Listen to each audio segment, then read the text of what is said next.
Hi, my name is Clay Williams. I work as manager of engineering for a gear manufacturing company in Kitchener, Ontario, and I live in beautiful Elmira with my wife of 39 years and our Cairn Terrier named Duncan. I do quite a lot of running, including marathons and longer races. In 2014, I did really well in a trail race, a 48-hour trail race, and bragged to a friend of mine, and he said I should run across Canada for a charity. My first thought was, well, I don't have enough vacation time. But that was the summer of 2014, and a bunch of things kind of happened all around the same time. There was a lot of press coverage, media about our military and first responders struggling with PTSD and high suicide rates.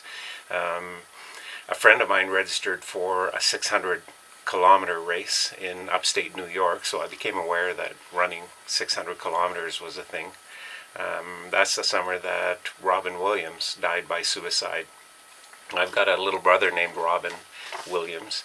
He's still with us, but two of my older brothers died by suicide, and my wife, my daughter, and my oldest sister all struggle with depression. So all of those things coming together, it became really clear that I need to do a long run for mental health. So I plotted out a 785-kilometer route from Port Severn to Ottawa along a couple of Canada's longest canals, and planned fundraiser for Mood Disorder Society of Canada to be run in 2015. The more I learned about mental health, and specifically the more I learned about the mental health care system in Canada, the more clear it became to me that I needed to do more than just a fundraiser. We really needed to raise awareness to try and help end the stigma around mental health. So I became a little more involved, a little more engaged, I guess.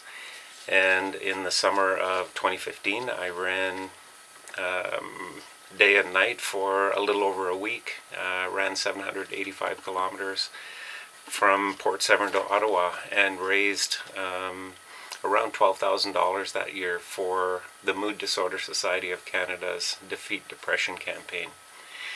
And then I did it again in 2016, but over a longer period of time. So I did a little less running each day, had more opportunity to talk with more people along the way. Then the past 3 years, we've done it as a relay, engaging more runners, each of those runners letting their social groups know what they're doing and why.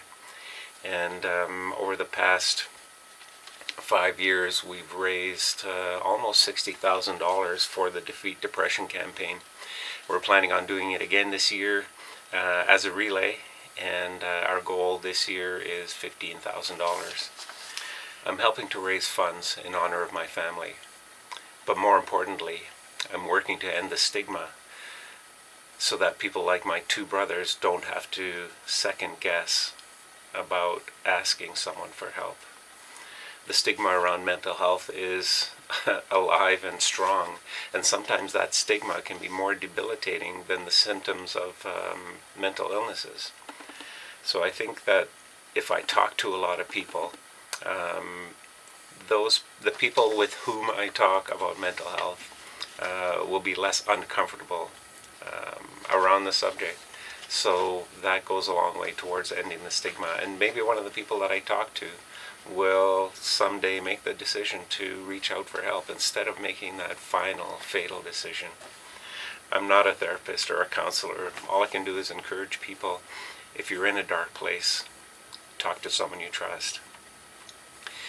In 2015, before I ran the first Canal Pursuit, I bought this Canadian flag, and I brought it to all of my races in the season leading up to the run, and I asked people, if you or someone you know is struggling with depression, anxiety, any mood disorders, please sign my flag and I'll carry it the full distance of my run as a symbol that you don't have to carry your burdens alone. I don't know what I can do to help a specific person who's struggling with depression, but I'm hoping that this flag, at least for the 200 or 300 people who have signed it, is a symbol of hope that someone wants to help. I want to help. Thank you.